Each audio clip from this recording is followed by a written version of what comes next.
February is Black History Month in this country. I'm John Hanson. Join me this week on In Black America. Marcus Garvey was probably the best-known black nationalist of the day. Black freedom fighters this week on In Black America.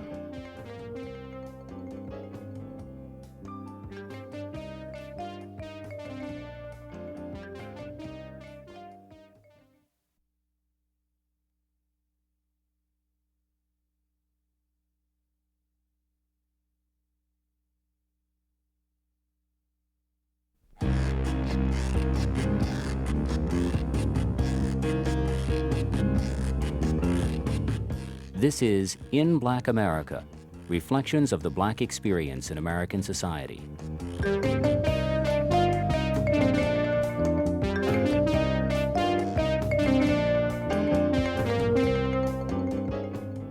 Marcus Garvey was probably the best-known black nationalist of the day.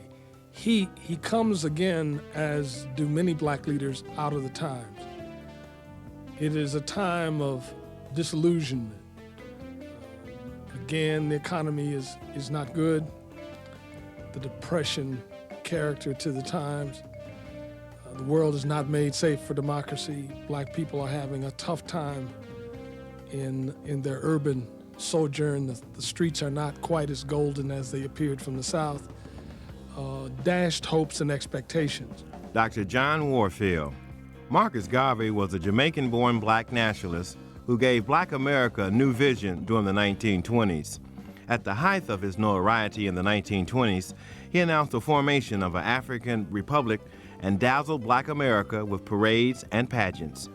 In 1925, Marcus Garvey was convicted on a charge of using the U.S. mail to defraud in connection with the financing of the Black Star Line, his steamship company. Today, Representative Charles Rangel of New York and other black leaders are organizing a national movement calling for a reevaluation of Marcus Garvey's legacy. I'm John L. Hanson, Jr., and in celebration of Black History Month, we spotlight two black freedom fighters, Marcus Garvey and Malcolm X, in Black America.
February is Black History Month in this country. For 51 years, Negro History Week, later changing to Black History Week, was the most dramatic and popular vehicle for educating Americans on the contributions and achievements of Afro-Americans to our society and the world. During the American Bicentennial celebration in 1976, the observance of Afro-American history was extended to the full month of February and has continued ever since. In this week's program, we focus on two black freedom fighters, Malcolm X and Marcus Garvey. Marcus Garvey was a militant Pan-African leader. He preached a new gospel of Africa for Africans at home and abroad. Born in Jamaica, he built his first mass movement among urban blacks. Marcus Garvey established a chain of cooperative businesses, including a black steamship line called the Black Star Line. In 1925, Marcus Garvey was arrested and convicted on a charge of using the U.S. mail to defraud in connection with the financing of the Black Star steamship line. 2 years later, he was deported, but never gave up his efforts to create an Africa for Africans at home and abroad. I spoke with Dr. John Warfield regarding the life and times of Marcus Garvey. Dr. John Warfield. He comes out of a working class orientation from a small fishing village in St. Anne's, Jamaica.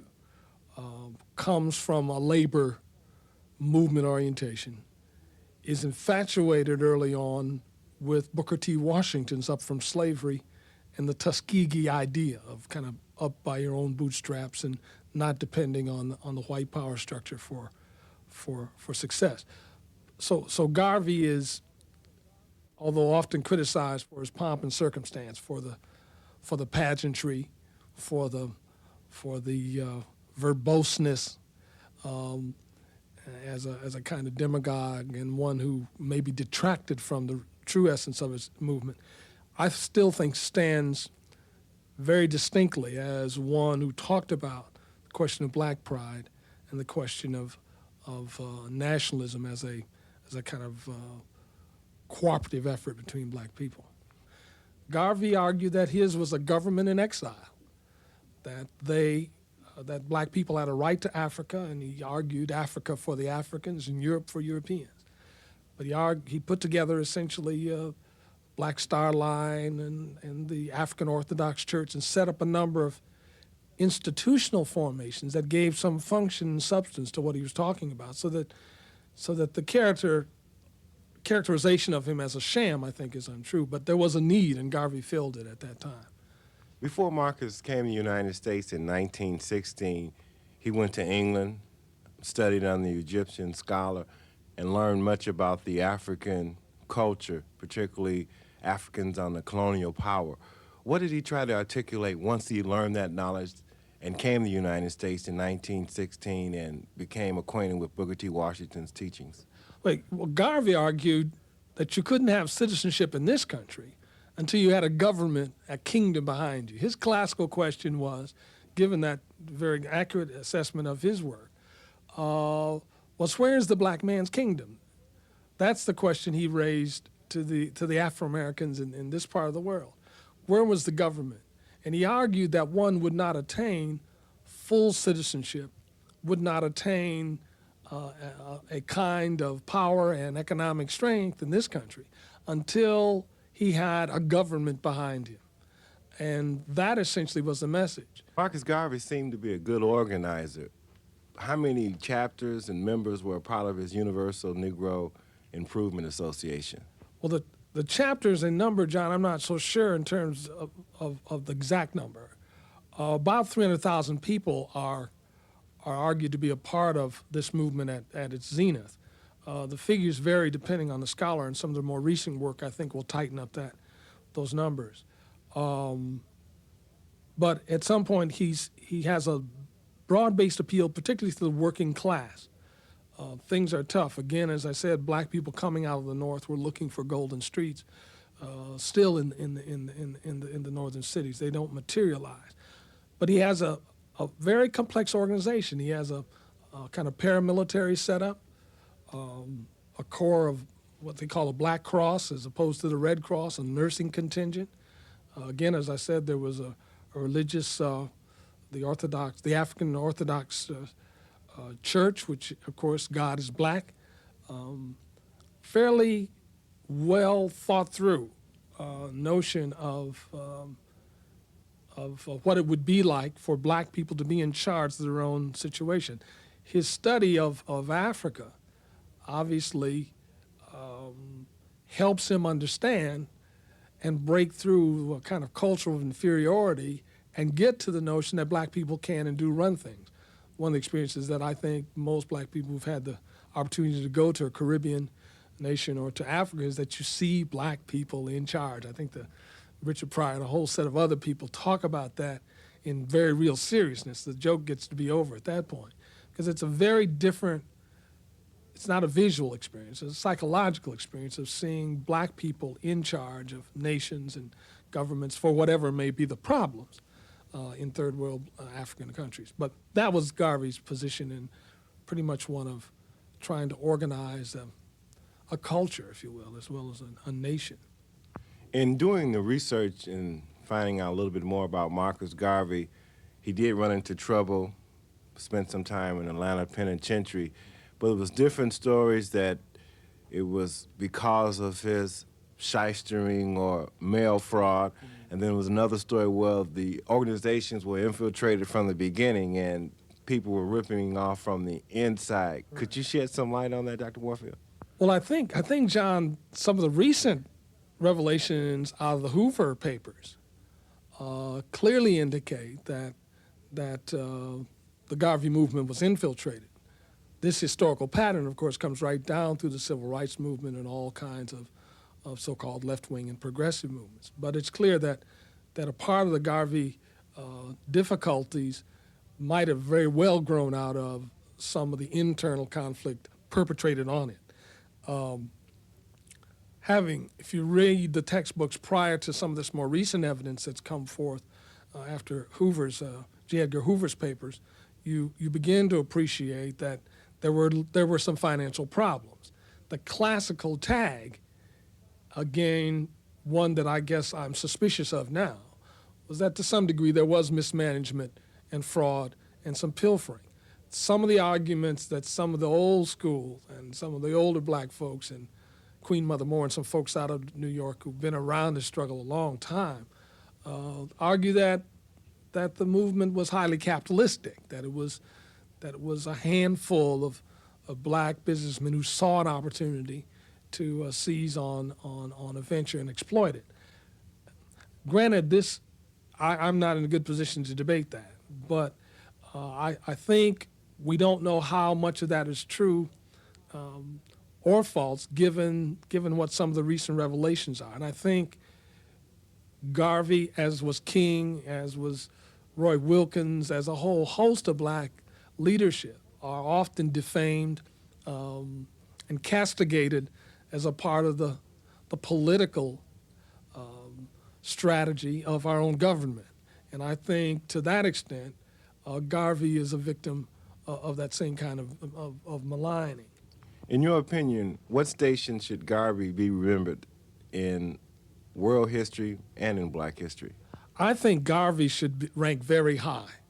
And I think he should rank high in the sense that he conceptualized, John, and operationalized the notion of black nationalism for black people in this country.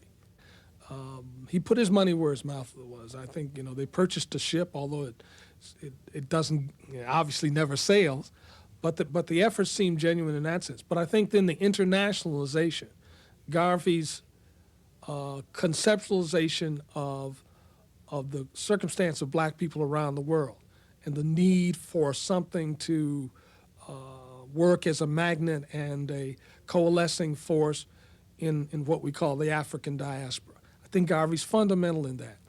Likewise, again, I think in the 60s, we discovered or rediscovered him, as we did Du Bois, and we found out that the notion of nationalism was not new, that black people had been talking about it all along.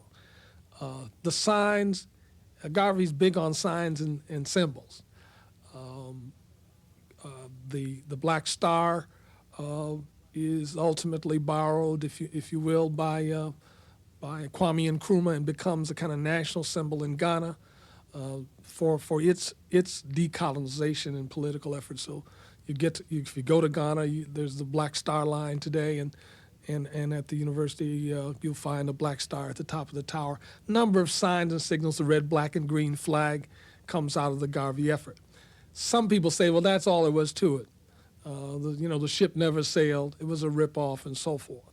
Going back to Africa was foolish. And to some degree, those contrivances come out of the press and from those who were opposed to his effort. But I think that to concretize what being a nationalist was about and what that movement was about is, to his credit, the internationalization of Garvey's effort. He was not the only one, but I think it's meritorious in that sense. And then lastly, that he gave people a sense of being somebody when one doesn't have all the material extensions. It was a way of saying something about pride and worth when things are toughest. And it was successful in that sense. he went against the grain of the Du Bois clique and that clan. I mean, the folks who've been foundational in the Niagara movement, they saw him as a kind of buffoon and a demagogue. But I think that was a kind of class difference and a difference in appeal. The black intellectuals and the black intelligentsia had trouble with Garvey. He had trouble with them because he argued they were high yellow sellouts and folks who weren't really about black people and collaborated much too much with white people.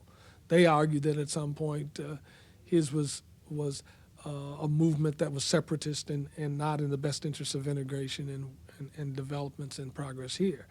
Amy Jacques Garvey, his wife, argues that the Back to Africa movement was not advocated for everybody, that Garvey upheld the notion of a kind of civil rights struggle wherever black people were, that he had not proclaimed that all black folks everywhere ought to get on a boat and go back to Africa, but he felt there ought to be some contingent to hold up that kind of institutional end and cease being a government in exile and have, in fact, a government that black people could relate to.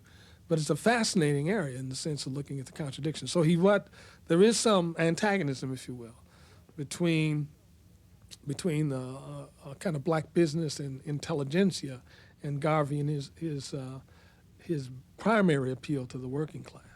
Dr. John Warfield.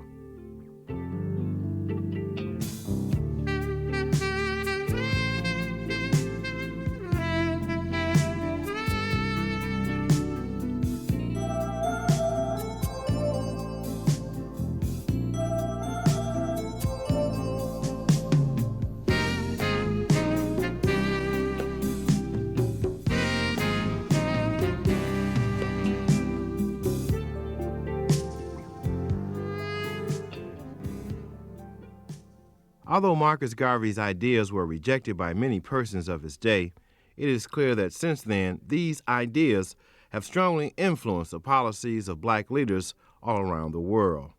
Like Malcolm X, a generation later. Malcolm X was born Malcolm Little in Omaha, Nebraska on May 19, 1925. He was the son of a Baptist minister who was an avid supporter of Marcus Garvey's Universal Negro Improvement Association. At an early age, he moved to Lansing, Michigan. Young Malcolm left grade school in the 8th grade. Soon thereafter, he moved to New York City, working for a time as a waiter. Soon after that, young Malcolm began selling drugs, turned to burglary, and was sentenced to a 10-year term in 1949. While in prison, he became acquainted with the teachings of the late Elijah Muhammad. Malcolm X had a profound influence on both black and white Americans. Many historians believe Malcolm X represented the spirit that was deep in the soul of every black person, even if you never heard it. Well, as our people, the Afro-Americans, become politically mature, they become very much aware of the recent trend in political elections.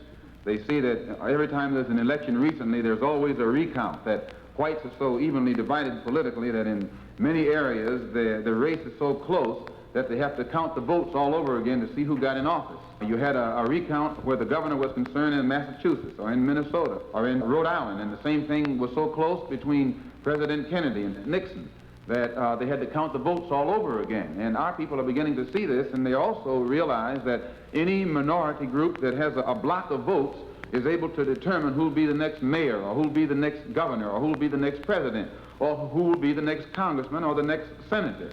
And this enables them to see the strategic position that they are in.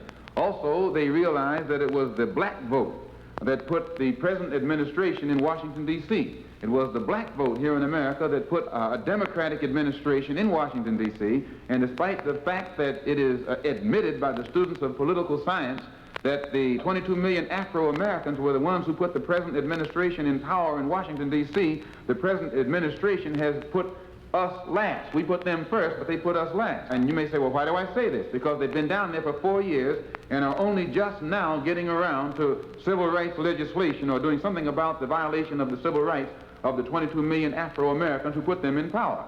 Now, despite the fact that they claim that they can do nothing about this, when you look at the structure of the senators and the congressmen in Washington, D.C., or the two political parties, we can see where the congressmen are concerned, 257 of them are Democrats, and only 177 of them are Republicans. That means that the Democratic Party controls 2/3 of the House of Representatives, and where the senators are concerned, there are 67 Democratic senators and only 33 Republicans. Controls 2/3 of the House of Representatives and also controls 2/3 of the Senate.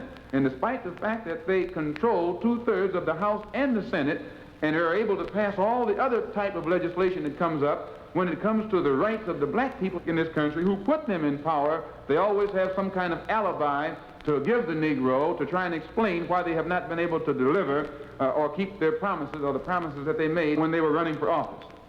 And the alibi that they usually use is they say that the Dixiecrats tie things up. Well, there was a time when black people were politically immature that they thought it was the Dixiecrats that was keeping the Democrats from fulfilling their promise. But today, as Negroes become politically mature, they can see that a Dixiecrat is nothing but a Democrat in disguise. That you've got to be a Democrat before you can be a Dixiecrat.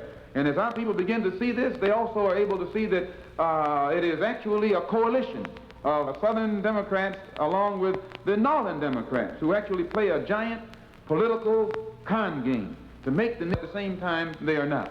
A good example of this, recently when I was in Washington, D.C., watching the senators filibuster, I noticed that in the back of the Senate room, there was a huge map on the wall showing the states where most of the Negroes lived. And in each one of those states where the majority of the Negroes were living, the senator from that state was involved in a filibuster, which meant that he had to filibuster in order to keep those Negroes from getting voting rights. Because as soon as the Negroes in the southern states get voting rights, they will vote out of office the present racist segregationists who are posing as senators in Washington, D.C. And once the Negro gets the vote and he can oust these southern senators and southern congressmen, then that means the present committees that govern the direction that this government takes in its foreign and domestic policy will be changed because the committee chairman will be changed. And in many instances, they'll have a black senator or a black congressman. The including of black people into the governmental system automatically will mean that the political philosophy of the government will change. The political direction of the government will change. And it will have an effect upon the economy of this particular country. In fact, the 22 million Afro-Americans are in a position to bring about a bloodless revolution where America is concerned, because if America gives complete voting rights and voting power to every person on this continent, it will include overnight a block of 22 million Afro-Americans who have a unique political and economic philosophy. So this means that America, for the first time in history, represents a country that can actually involve itself in a bloodless revolution. All other revolutions in history have been bloody. The Russian Revolution was bloody. The Chinese Revolution was bloody. The French Revolution was bloody. The Cuban Revolution was bloody. Revolutions historically are always bloody. Now America is in a unique position to involve herself in a bloodless revolution by giving the 22 million Afro-Americans the ballot. And if they don't give the 22 million Afro-Americans the ballot and make possible a bloodless revolution, then they are going to force the Afro-Americans to use the bullet. And it will be a bloody revolution. And this is what I meant when I say the ballot or the bullet. It's the same thing that Patrick Henry meant when he said liberty or death.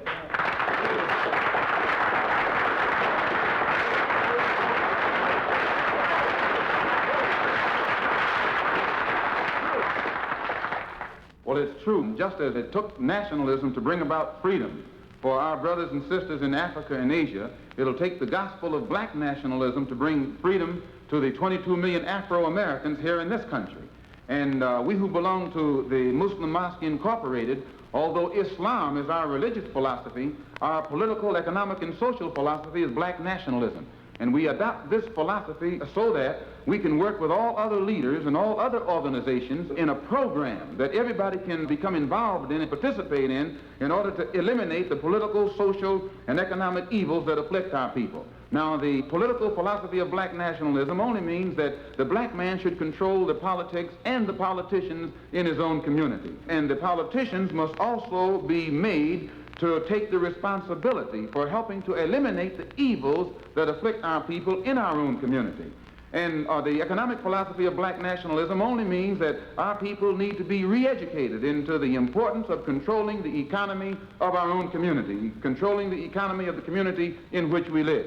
And by controlling the economy of the community in which we live, it means that we have to learn how to own and operate the businesses of our community and develop them into some type of industry that will enable us to create employment for the people of our community so that they won't have to constantly be involved in picketing and boycotting other people in other communities in order to get a job. Also, in line with this economic philosophy of black nationalism, in order for us to control the economy of our own community, we have to learn the importance of spending our money in the community where we live.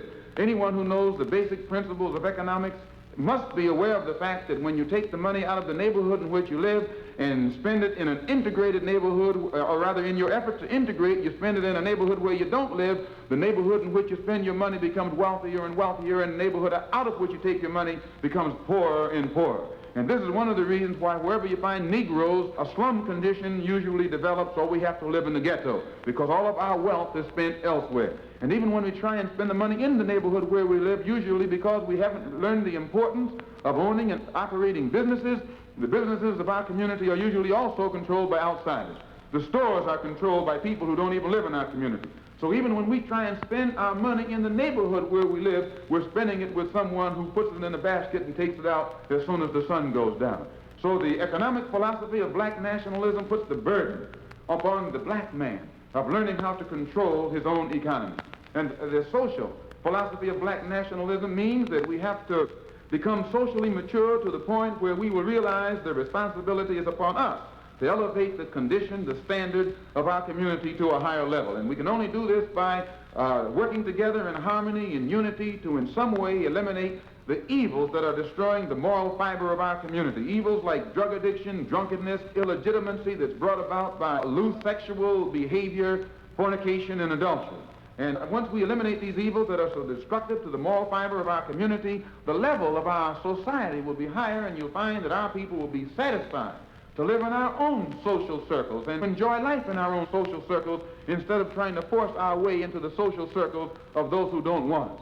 So as I said, just as it took nationalism to bring about the independence of our brothers and sisters in Africa and Asia, the goal or the objective of the political, social, and economic philosophy of black nationalism is designed to bring about the complete independence of the black people in this country by making us become consciously involved in controlling our own community. Once we can control our own communities now, then perhaps we will later be able to control our own country, control our own nation, and govern ourselves, and in some way have control over our own destiny.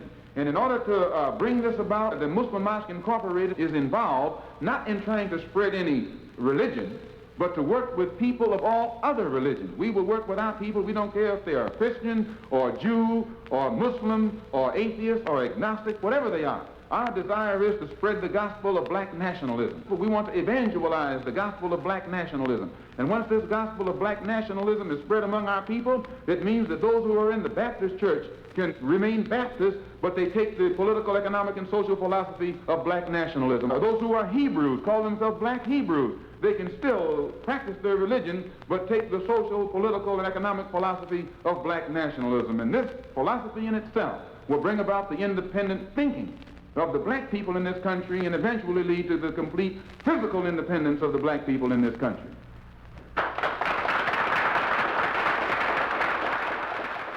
The late Malcolm X. For the next 2 weeks, In Black America will attend the Goree Island Memorial Services in Dakar, Senegal. If you have a comment or would like to purchase a cassette copy of this program, write us. The address is In Black America, Longhorn Radio Network, UT Austin, Austin, Texas, 78712. For In Black America's technical producer, Cliff Hargrove, I'm John L. Hanson, Jr.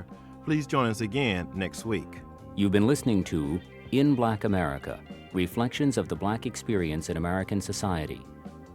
In Black America is produced and distributed by the Center for Telecommunication Services at UT Austin and does not necessarily reflect the views of the University of Texas at Austin or this station.